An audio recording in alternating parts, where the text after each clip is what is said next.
Башыңыз ооруган учурда көбүрөөк зикир кылыңыз. Билесиз, эртең арадан жылдар өтүп, ошол бардык иштер туура өзүнүн нугунда болуп атканын түшүнүп каласыз да. Көп жигиттер наалайт, девушкам таштап кетти, өлүп алам, вай, өзүм басып алам, вай, мынандай кылып алам дейт. Арадан жылдар өтүп түшүнөсүң, ошо кыз сага эрге тийбегениге жакшы эле болгон экен дейсиң да. Арадан жылдар өтүп түшүнөсүң, паланчага эрге тийбегениң өтө жакшы болгон. Же камакта отурган болот, же ичип кеткен болот, же бирдеке кылган болот да, кыскасы. Жараткан тарапта бол ар дайым. Мазлум, зулумкор болбо, мазлум бол, макул. Бул дүйнөдө кичине кыйынчылык көрсөң көр, бирок эч качан зулум кылган адам болбо. Жараткан менен бол. Эгер сен түшүнөсүң, качан жараткандын каалоосу бардык нерсеге кудур экенин, акыйдаң ошол деңгээлге жеткен учурда сени бычак кеспейт, кылыч кеспейт. Сен отто күйбөйсүң, сууда чөкпөйсүң. Бул дегени о челек багып кетесиң деген эмес. Бул кыска нуска сөздөрдүн ичинде от күйдүрбөйт, суу чөктүрбөйт, бычак кеспей калат. Мунун өтө тарыхы бар, терең тарыхы бар. Юнус алейхисалам кит ичинде сакталды, деңизде чөккөн жок. Ибрахим алейхисалам отко ташталды, отто күйгөн жок, оттун ичи бейиш болуп кетти ал үчүн. Ибрахим алейхисалам курмандыкка чалган учурда бычак кеспей койду. Жараткандын бол деген эле буйругу жетерлүү. Көп нерсе өзгөрүп кетет. Билесиңби, бир себептин кереги жок. Эгер жараткан сага бир пачка акчаны берем десе, бир себеп, бир бизнести бербей туруп эле сага берип коет ошол нерсени. Болгону биз кыйынчылык учурда дагы, бактылуу учурда дагы түз болушубуз керек. Баягы кыйынчылык келген, бактылуу күндөр келгенде дагы эңгечил сөз үйрөнүшүң керек. Же үйрөнбөй калсаң, эч нерсе болбойт. Эч нерсеге жетпей каласың. Ошол сыяктуу бактылуу бакыт күнүндө жаратканга болгон ой карашыңды, көз карашыңды өзгөртүү мекендешим. Эч качан эриңизди сөкпөңүз. Бүгүн сөгүнгөн аялдар өтө көбөйдү. Мына бишекти аралап, көчөдө эле бассаңыз, ошо студия деп астыда бүт сигарет чегип отурушат. Эркектер эмес, аялдар. Мына көрүп кой, мына мен чегишти үйрөндүм, мына билип кой, мен чегип атам деп. Өтө реклама кылып. Чексең барып бекинип чек, уят деген каякта калды. Кыргыздын кыздары, орустун, башканын кыздары эмес, кыргыздын кыздары чегип отурат. Бүгүн электроника деп элдерди алдап ушинтип чыгарып койду. Ал бале тамекиден дагы зыян. Тамеки карашы өсөт экен, өсмөйт экен. Электр ичкен ал андан дагы зыян. Чегишти үйрөнүп алып, эми сөгүшкө өттүңүз да. Эриңизди сөгүнтүп басмырлап, анан сөгүнүштү эриңизге сиз үйрөтүп коюп атасыз да. Сиз айткан сөздү айтып койсо, анан неге сөгүнтөсүң деп дагы анан басмырлайсыз. Басмырлабаңыз. Сиз эриңизди башкарып алам деген оюңуздан кайтыңыз, карындашым. Мен узакка барбайсыз. Баш бериңиз. Качан мен желкемди көтөрөм аялымды, качан мага баш берсе. Башыма чыкканды мен кантип желкемди көтөрөм? Өзүңүз айтыңызчы. Эрим сөксө не кылайын дейт. Эриңиздин сөгүшүнө негизи сиз өзүңүз себепчисиз да. Аял киши ушундай бекер отуруп алып, кичине зерип калса эле, мындай деп баягы Эйнштейндин математика бирдекелери башынан чыга берет, эсептейт, маяктан мындай бар эле, ушунан деп туруп калып, чукулап чыгат да. Анан кичине сөгөт. Эми сиз өзүңүз себепчи болуп атасыз сөгүнүшүнө, туурабы?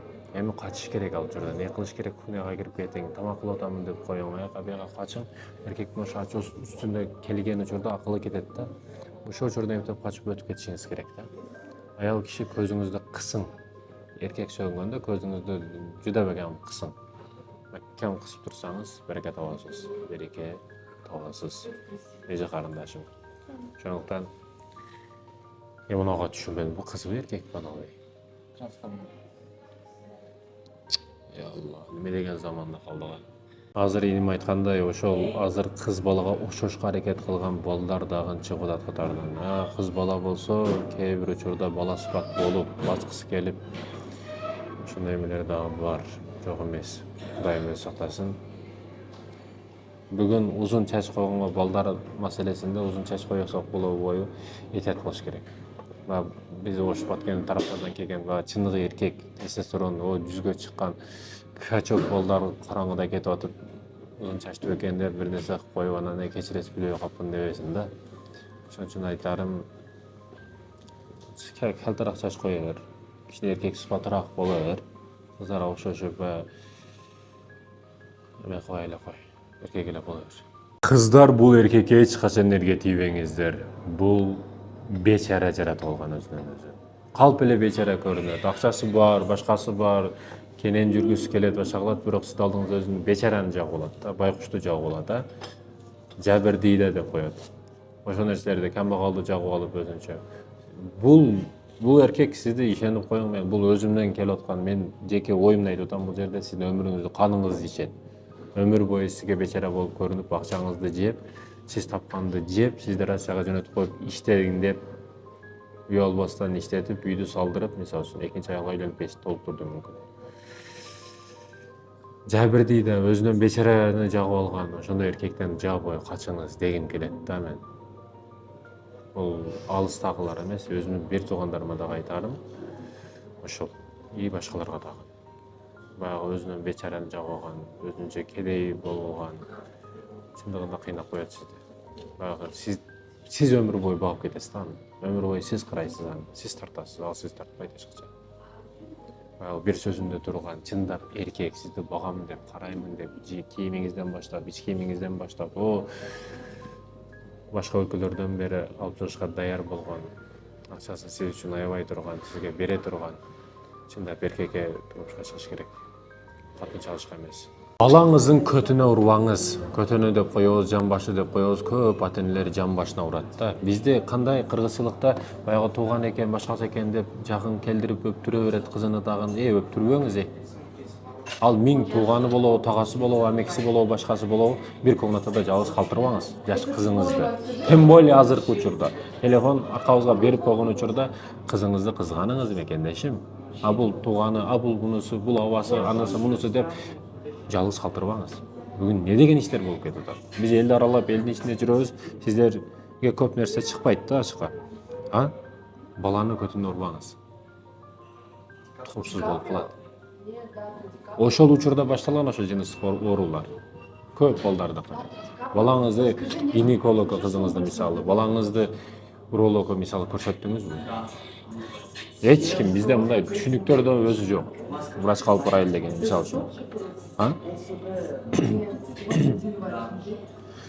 Ошо биз коргонуу маселесинде коргонобуз.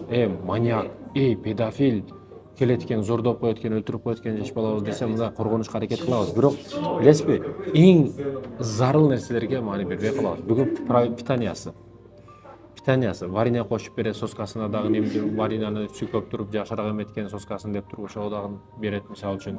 Мектептерди тегерегин карасаңыз, бүт Кытайдын химикат товарларын сатып атат. Жеген роллтон, чипси, жеңил нерселер чыкак болуп калып атат балдарыбыз. Ошолорду жепчи мисалы үчүн. Кайсы өлкөдө унутуп калдым, бир өлкөгө барганда мектептердин тегерегинде кадимкидей тыюу салынган ошо кытайский бирдекелерди сатыш, жеңил тамактарды сатыш.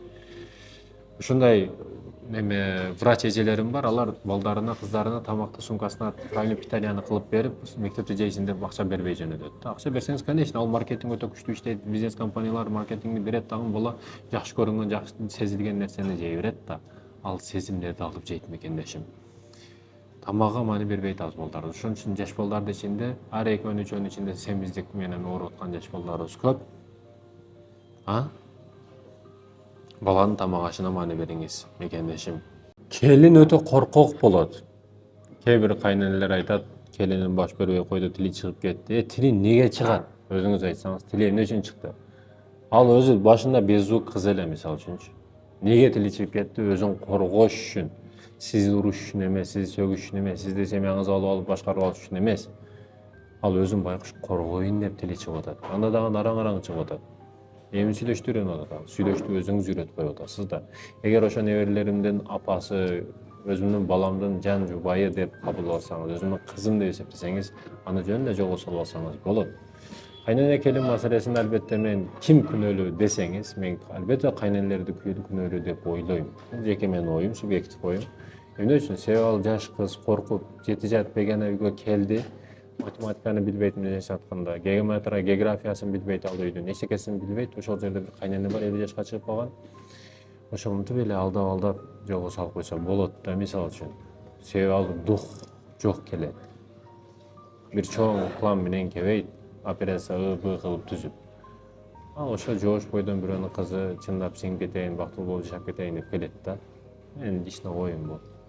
Сынык идиште чай ичпеңиз. Ал кружкага пиалага айырмасы жок. Эң азында лебиңизди, мына жериңизди кесиш толуп турду мүмкүн. Анан кудалар келгенде, сыйлуу коноктор келгенде сынык идиш бул өтө урмансыздыкка кирет.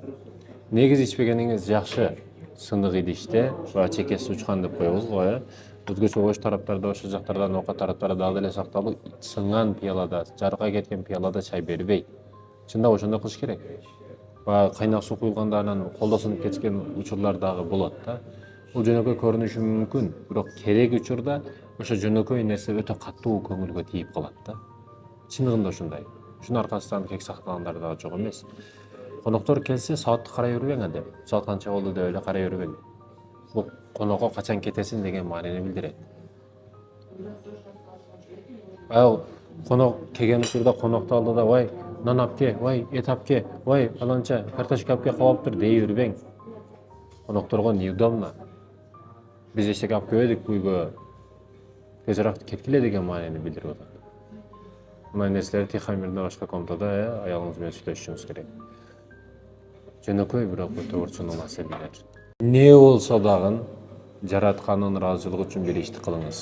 Ошол учурда түшүнөсүз, сиз көп нерсе кылып атканыңызды. Билесизби, эгерде жараткан сиз тарапта болсо, бүткүл дүйнө сизге зыян бере албайт. Сиз ойлоп жаткан империялар эч качан 1 грамм зыян бере албайт. Бирок жараткан сиздин душманыңыз болсо, ал империялар сизди жараткан азабынан коркуп кала албайт. Жараткан бардыгыбызды ак жолдо көрсөтүп, ак жолдо жүрүүнү насип этсин. Арамды арам көрсөтүп, арамдан алыс кылсын. Асманды канча алыс кылса, арактан сигаретти насыбай тамекиден, ChatGPT'де сыяктуу дагы бирдеке оюндар бар. Баягы эле жаштар ойногон. PlayStation дагы бирдеке оюндардан Кудай эмес сактасын.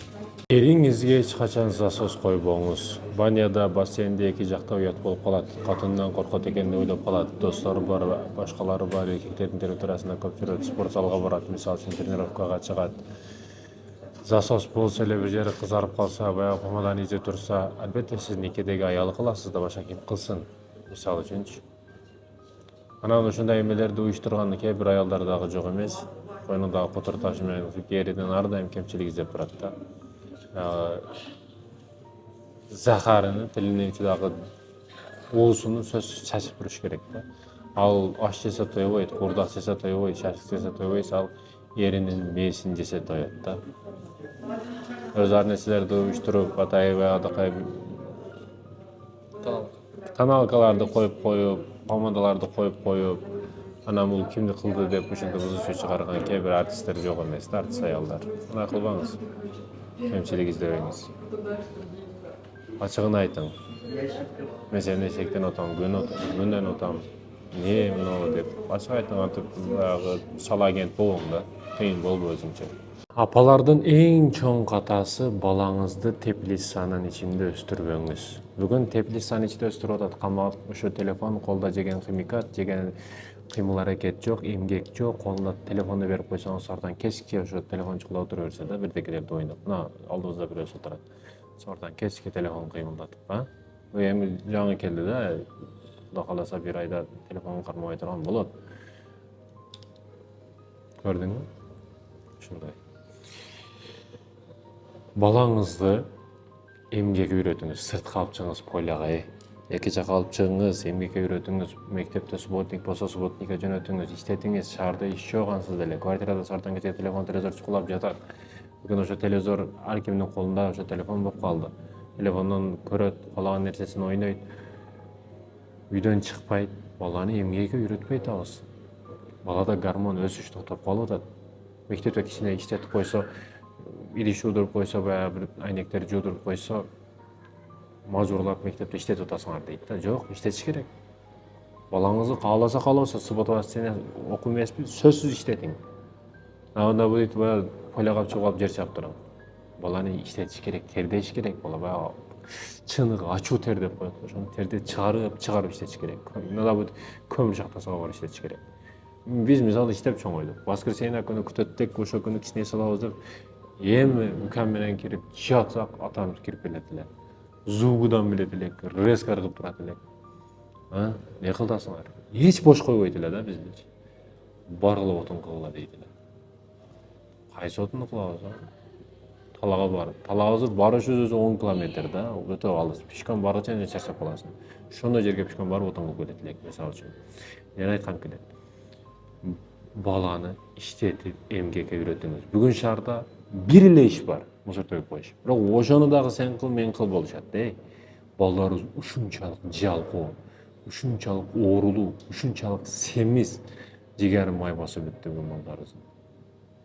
Ал ким, бул ким дей беребиз. Бирок өзүм ким деп суроону бериң дагы балдарыңызды тарбиялаңыз бекендешим. Эмгекке үйрөтүңүз, эч качан кор болбойт балаңыз. Балаңызга өнөр бериңиз. Жо эң азда эле пешкаханага барып нан жапканды үйрөнсүн балаңыз. Эң азда барып официант болуп иштесин мисалы үчүн. Болсо эмгекке үйрөтүшүңүз керек балдарыңызды.